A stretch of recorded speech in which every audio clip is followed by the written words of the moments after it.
সমাজ সচেতন হলেহে অপৰাধী সচেতন হ'ব।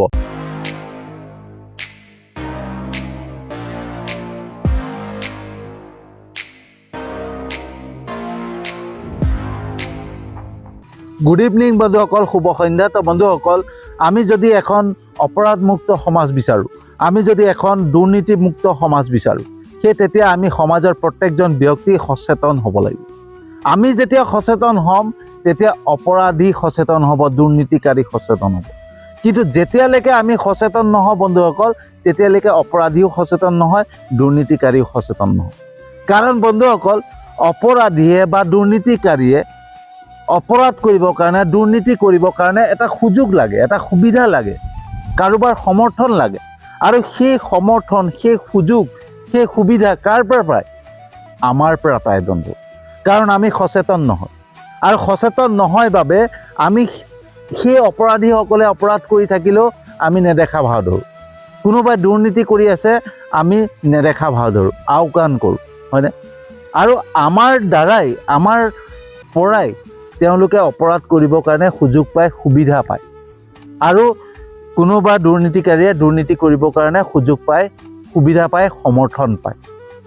কিন্তু যদি আমি সচেতন হৈ যাওঁ আৰু আমি প্ৰত্যেকটো দুৰ্নীতি চাই থাকোঁ, আমি প্ৰত্যেকটো দুৰ্নীতিৰ লক্ষ্য ৰাখোঁ, প্ৰত্যেকটো দুৰ্নীতিৰ ওপৰত মাত মাতোঁ, প্ৰতিবাদ কৰোঁ, বা কোনোবাই অপৰাধ কৰিছে, অপৰাধ কৰাৰ লগে লগে আমি যদি প্ৰতিবাদ কৰোঁ, আমি সদায় মাত মাতোঁ, তেতিয়া সেই অপৰাধীয়ে বা সেই দুৰ্নীতিকাৰীয়ে সমৰ্থন নাপাব, সুযোগ নাপাব, সুবিধা নাপাব অপৰাধ কৰিবৰ কাৰণে। আৰু সেই তেতিয়াই এখন সমাজ অপৰাধমুক্ত সমাজ হ'ব, দুৰ্নীতিমুক্ত সমাজ হ'ব। কিন্তু বন্ধুসকল, আমি কি কৰোঁ? আমি সদায় আওকাণ কৰোঁ, আমি নেদেখা ভাও ধৰোঁ। কিয়? কাৰণ যিসকলে ডাঙৰ ডাঙৰ অপৰাধ কৰে, ডাঙৰ ডাঙৰ দুৰ্নীতি কৰে, সেইসকল হয় প্ৰভাৱশালী ব্যক্তি, ক্ষমতাশালী ব্যক্তি। আৰু সেই ক্ষমতাশালী ব্যক্তি, সেই প্ৰভাৱশালী ব্যক্তিৰ ওপৰত আমি স্বাৰ্থ ৰাখোঁ, আমাৰ স্বাৰ্থ থাকে তেওঁলোকৰ ওপৰত। আৰু সেই আমাৰ স্বাৰ্থ সিদ্ধি নহ'ব বুলি ভাবি কোনোবা প্ৰভাৱশালী ব্যক্তিয়ে, কোনোবা ক্ষমতাশালী ব্যক্তিয়ে দুৰ্নীতি কৰি আছে, অপৰাধ কৰি আছে, আমি নেদেখা ভাও ধৰোঁ, আমি আওকাণ কৰোঁ। আৰু যেতিয়াই আমি সেই আওকাণ কৰা অভ্যাসটো থাকি যাব, নেদেখা ভাও ধৰা মানে অভ্যাসটো থাকি যাব, সেইটো অভ্যাসত পৰিণত হ'ব। আৰু যেতিয়া অভ্যাসত পৰিণত হ'ব, সৰু সুৰা কিবা অপৰাধ কোনোবাই কৰি আছে, সেইটো আমাৰ মানে চকুত নপৰে, সেইটো আমি নেদেখা ভাও ধৰোঁ। কোনোবা সৰু ল'ৰাই ড্ৰাগছ খাই আছে, কোনোবা ল'ৰাই কিবা বেয়া কৰ্ম কৰি আছে, আমাৰ কেতিয়াও চকুত নপৰে, আমি নেদেখা ভাও ধৰোঁ। কিয়? কাৰণ আমাৰ সেইটো বস্তু অভ্যাসত পৰিণত হৈ গৈছে, হয়নে? আমাৰ এইটো হেবিট হৈ গৈছে যে আমাৰ কোনোবাই অপৰাধ কৰি থাকিলেও আমাৰ যা কৰিছে কৰি থাক, হয়নে? কোনোবাই দুৰ্নীতি কৰিছে, কৰি থাক, মোৰ স্বাৰ্থটো সিদ্ধি হ'লেই হ'ব। আৰু সেইকাৰণে বন্ধুসকল, আজি সমাজত অপৰাধ বাঢ়িছে, দুৰ্নীতি বাঢ়িছে। বন্ধুসকল, আমি নিজৰ স্বাৰ্থ যদি চাই থাকোঁ নহয়, নিজৰ স্বাৰ্থ চাই থাকিলে এই সমাজখন এনেকুৱাকৈ অপৰাধ বাঢ়ি বাঢ়ি গৈ থাকিব, এনেকুৱাকৈ দুৰ্নীতি বাঢ়ি বাঢ়ি গৈ থাকিব। অনাগত দিনত আমাৰ ল'ৰা ছোৱালীয়ে কিন্তু অসুৰক্ষিত হৈ পৰিব, হয়নে? আৰু যেতিয়া অসুৰক্ষিত হৈ পৰিব, তেতিয়া আমি চিন্তা কৰিম যে এই সমাজখনত যে অপৰাধ বাঢ়িলে, ক'ৰ পৰা বাঢ়িল? আমাৰ পৰাই বাঢ়িল। বন্ধুসকল, মই প্ৰত্যেকবাৰে দেখা পাওঁ যে মানুহে কোনোবাই অপৰাধ কৰাৰ লগে লগে চিঞৰাল লাগি যায়, আমুকে অপৰাধ কৰিছে, তামুকে অপৰাধ কৰিছে। কিন্তু অপৰাধটো ক'ৰ পৰা সৃষ্টি হ'ল? অপৰাধ কৰিবৰ কাৰণে কোনে সুযোগ দিলে, কোনে সুবিধা দিলে, কোনে সমৰ্থন দিলে, সেই কথা কিন্তু আমি কোনোদিন চিন্তাই নকৰোঁ। বন্ধুসকল, আজি আপোনালোকে দেখা পাই আছে সকলোৱে যে আমাৰ সমাজত, আমাৰ দেশত কিমান দুৰ্নীতি বাঢ়িছে, কিমান অপৰাধ বাঢ়িছে। কিন্তু আমি সকলোৱে আওকাণ কৰি গৈ আছোঁ, চকু মুদি গৈ আছোঁ। কিহৰ কাৰণে? আমাৰ স্বাৰ্থ আছে। কাৰণ যিসকলে অপৰাধ বৃদ্ধি কৰিছে, যিসকলে হিংসাত বৃদ্ধি কৰিছে, হয়নে? সকলোৰে মনত হিংসা বিয়পাইছে, সকলোৰে মনত মানে ক্ষোভ বিয়পাইছে, সেইসকল হৈছে প্ৰভাৱশালী ব্যক্তি। আৰু প্ৰভাৱশালী ব্যক্তি, ক্ষমতাশালী ব্যক্তি হোৱাৰ বাবে তেওঁলোকে যে আমাক স্বাৰ্থখিনি পূৰণ কৰি আছে, ক্ষুদ্ৰ ক্ষুদ্ৰ স্বাৰ্থবিলাক যে পূৰণ কৰি আছে, সেইকাৰণে তেওঁলোকৰ ওপৰত স্বাৰ্থ ৰাখোঁ। তেওঁলোকৰ ওপৰত আমি স্বাৰ্থ থকাৰ বাবে আমি সেইখিনি নেদেখা ভাও ধৰোঁ, হয়নে? আমি নেদেখা ভাও ধৰি আছোঁ, আমি অন্ধ হৈ পৰিছোঁ আৰু তেওঁলোকে অপৰাধৰ ওপৰত অপৰাধ কৰি গৈ আছে। বন্ধুসকল, এটা বস্তু সদায় চিন্তা কৰিব, আমাৰ ক্ষুদ্ৰতম স্বাৰ্থ পূৰণ কৰিছে, মাত্ৰ ক্ষুদ্ৰ স্বাৰ্থ পূৰণ কৰিছে। সেই ক্ষুদ্ৰ স্বাৰ্থৰ বাবে আমি কিমানখিনি আহুতি দিবলগীয়া হ'ব, সেইটো কিন্তু ভালকৈ চিন্তা কৰা আৱশ্যক। কাৰণ আমাৰ যিখিনি স্বাৰ্থ পূৰণ কৰি আছে, সেইটো কিন্তু আমাৰ পইচাৰে কৰি আছে, আমাৰ টকাৰে কৰি আছে। আজি গেছৰ দাম বাঢ়ি গৈছে, হয়নে? গেছ মানে পাব নোহোৱা হৈ গৈছে। কিহৰ কাৰণে? আজি আমাৰ যোনটো খাজানা, মাটিৰ খাজানা দিওঁ, সেই খাজানাৰ দাম বাঢ়ি গৈছে, খাজানাৰ ৰেটটো বঢ়াই দিলে। কিয়? সেইবিলাক কোনোবা দিন আমি চিন্তা কৰিছোঁনে? বন্ধুসকল, আমি মাত্ৰ বিকাশ দেখা পাই আছোঁ। আমি বিকাশ হৈছে, আমুকত বিকাশ হৈছে। কি বিকাশ হৈছে? কোনফালে বিকাশ হৈছে? ৰাস্তা বনাইছে, সেই ডাঙৰ ডাঙৰ ব্ৰিজবিলাক বনাইছে, কিন্তু গাঁৱৰ ভিতৰত এতিয়াও যাওক কিমানখিনি ৰাস্তা এনেকুৱা হৈ আছে য'ত মানুহ যাবই নোৱাৰে, হয়নে? তো আমি সেইবিলাক দেখা পাই আছোঁ। কিহৰ কাৰণে সেই বিকাশবিলাক দেখা পাইছোঁ? কাৰণ আমাৰ স্বাৰ্থখিনি পূৰণ হৈ আছে। আমি ভাবিছোঁ আমাক যে স্বাৰ্থখিনি পূৰণ কৰি আছে, সেই স্বাৰ্থবিলাকৰ বাবে আমি চকু মেলি আছোঁ, কিন্তু আমি নাজানো যে সেই স্বাৰ্থৰ বাবে আমি কিমান আহুতি দিব লাগিব। আমি যোনটো স্বাৰ্থ বিচাৰিছোঁ, সেই স্বাৰ্থৰ বাবে আমি কিমান আহুতি দিব লাগিব, সেইটো কিন্তু কোনোদিন আমি চিন্তাই কৰা নাই, হয়নে? তাৰপিছত কি হৈছে? আমাৰ ক্ষুদ্ৰতম স্বাৰ্থ সিদ্ধি কৰিছে, আমাৰ ক্ষুদ্ৰতম স্বাৰ্থ পূৰণ কৰিছে, আৰু তেওঁলোকে ডাঙৰ ডাঙৰ স্বাৰ্থ পূৰণ কৰি লৈছে। নিজৰ ডাঙৰ ডাঙৰ স্বাৰ্থবিলাক তেওঁলোকে পূৰণ কৰি লৈছে। সম্পত্তিৰ পাহাৰ গঢ়ি তুলিছে। এজন মানে প্ৰভাৱশালী ব্যক্তি, প্ৰভাৱশালী নেতাই, প্ৰভাৱশালী ক্ষমতাশালী নেতাই নিজৰ মানে সম্পত্তিৰ পাহাৰ গঢ়ি তুলিছে, আৰু আমাৰ মাত্ৰ কেইটামান ক্ষুদ্ৰতম স্বাৰ্থ পূৰণ কৰি দিছে, তহঁতি মনে মনে থাক, হয়নে? আৰু সেইবাবে আমি মনে মনে আছোঁ, আৰু আমাৰ সন্মুখত হৈ থকা অপৰাধ, সন্মুখত হৈ থকা দুৰ্নীতি আমি আওকাণ কৰি আছোঁ, আমি চকুৱে দিয়া নাই।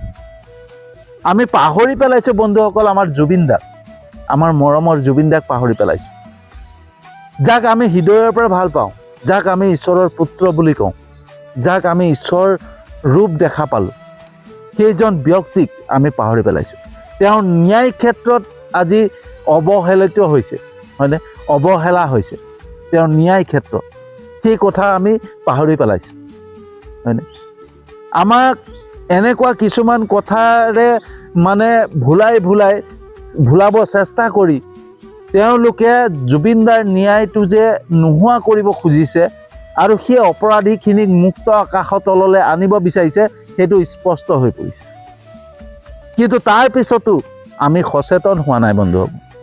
আমি আমাৰ হৃদয়ৰ মানুহজনক পাহৰি পেলাইছোঁ, যিজন মানুহে নিজৰ কথা চিন্তা নকৰিলে, নিজৰ স্বাৰ্থৰ কথা চিন্তা নকৰিলে, অসমীয়া জাতিৰ কথা চিন্তা কৰিলে, অসমীয়া প্ৰত্যেকজন মানুহৰ কথা চিন্তা কৰিলে, প্ৰত্যেকজন দুখীয়া দৰিদ্ৰৰ কথা চিন্তা কৰিলে, কোনোদিন নিজৰ সম্পত্তিৰ কথা চিন্তা নকৰিলে, নিজে সম্পত্তি গঢ়াৰ কথা চিন্তা নকৰিলে, তেনে এজন ঈশ্বৰৰ পুত্ৰ, তেনে এজন মহান ব্যক্তিক আমি পাহৰি পেলাইছোঁ। কিয়? আমি স্বাৰ্থ বিচাৰোঁ। আমাৰ স্বাৰ্থ পূৰণ হ'ব লাগে, আমাৰ ক্ষুদ্ৰ ক্ষুদ্ৰ স্বাৰ্থবিলাক পূৰণ হ'ব লাগে, সেই কথা আমি চিন্তা কৰিছোঁ, কিন্তু আমাৰ হৃদয়ৰ মানুহজনে ন্যায় পোৱাটোক আমি বিচৰা নাই। কিহৰ কাৰণে? বন্ধুসকল, সেই তেনেকেই আমি অপৰাধীক সমৰ্থন কৰি আহিছোঁ, সেই তেনেকেই আমি অপৰাধীক সুযোগ দি আহিছোঁ, সেই তেনেকেই আমি অপৰাধীক সুবিধা দি আহিছোঁ তেওঁলোকে অপৰাধ কৰি যাওক। কাৰণ আমাৰ ক্ষুদ্ৰতম স্বাৰ্থ পূৰণ হ'লেই হ'ব। বাকী আপোনালোকে সম্পত্তিৰ পাহাৰ গঢ়ে, টকাৰ পাহাৰ গঢ়ে, আমাৰ জুবিনদাৰ ন্যায় দিয়ক বা নিদিয়ক কথা নাই, মাত্ৰ আপোনালোক উন্নতি কৰক আৰু আমাৰ ক্ষুদ্ৰতম স্বাৰ্থ পূৰণ হওক, সেয়াই আমি বিচাৰি আহিছোঁ।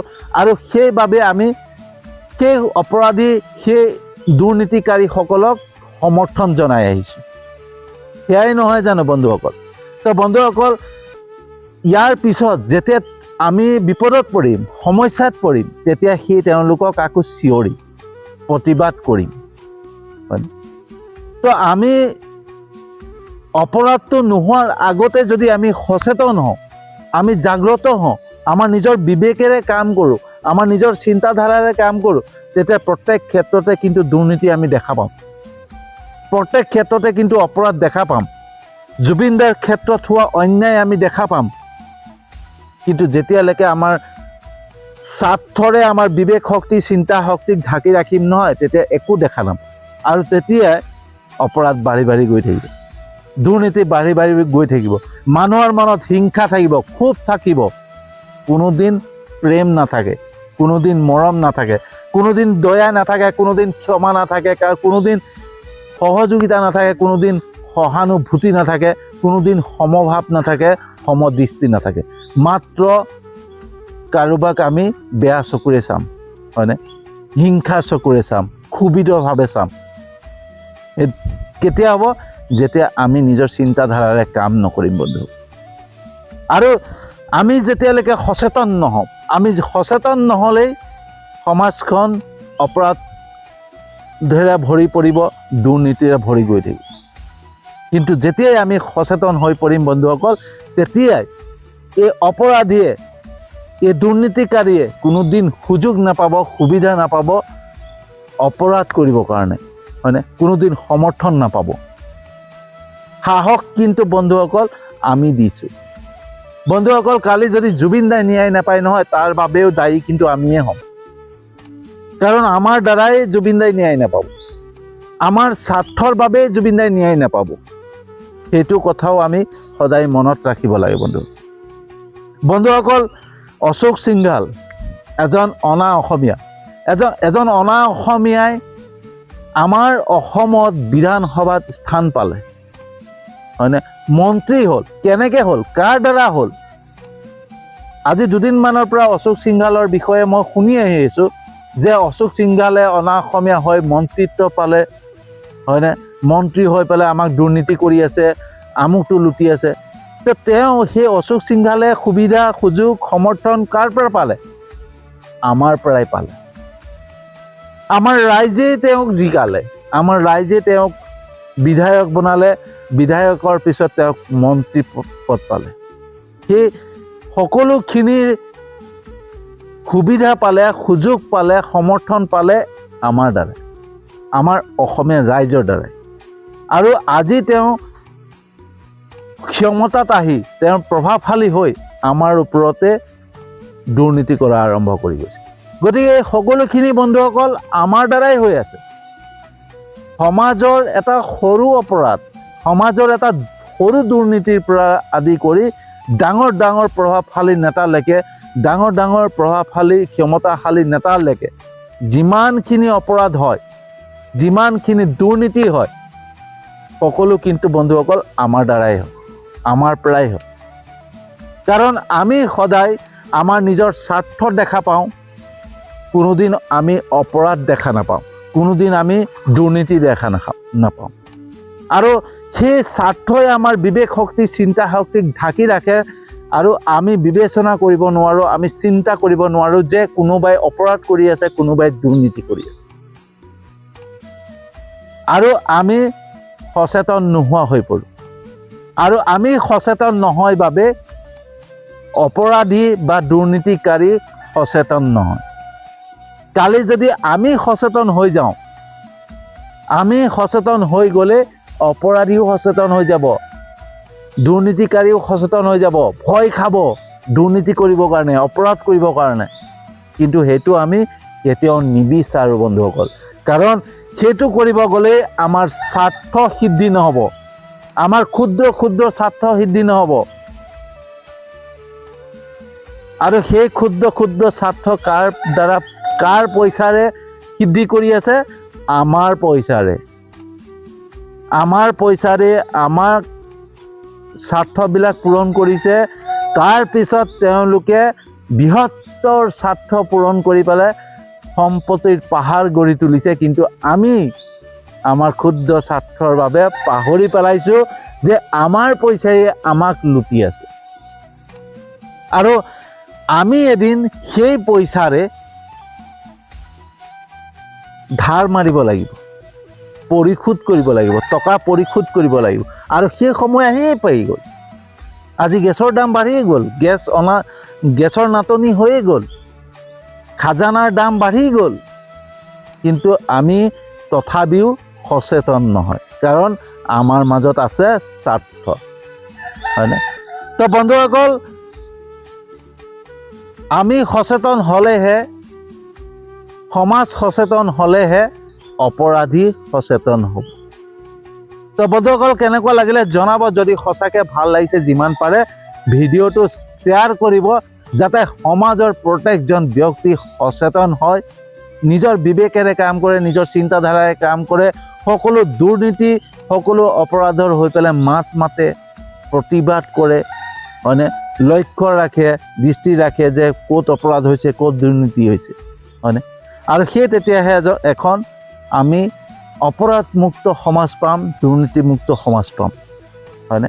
তো বন্ধুসকল, মই জানো আপোনালোকে মোৰ ভিডিঅ' চাই লাইক কমেণ্ট কৰে, শ্বেয়াৰ কৰে, মোৰ ইউটিউব চেনেলটোতো ছাবস্ক্ৰাইব কৰিছে, মোৰ ফেচবুক প্ৰফাইলতো ফ'ল' কৰিছে। মোৰ তাৰ বাবে আপোনালোকক মই বহুত বহুত আন্তৰিক ধন্যবাদ জনাইছোঁ। আৰু যিসকলে নাই কৰা তেওঁলোককো মই বহুত বহুত আন্তৰিক ধন্যবাদ জনাইছোঁ, কাৰণ মই জানো, বিশ্বাস আছে, এদিন নহয় এদিন মোৰ ভিডিঅ' চাব, লাইক কমেণ্ট শ্বেয়াৰ কৰিব, মোৰ ইউটিউব চেনেলটোতো ছাবস্ক্ৰাইব কৰিব, মোৰ ফেচবুক প্ৰফাইলতো ফ'ল' কৰিব। সেই বিশ্বাসেৰে আজি ভিডিঅ'টো সামৰণি মাৰিছোঁ, আৰু এটা নতুন বিষয়বস্তু লৈ আহি আছোঁ।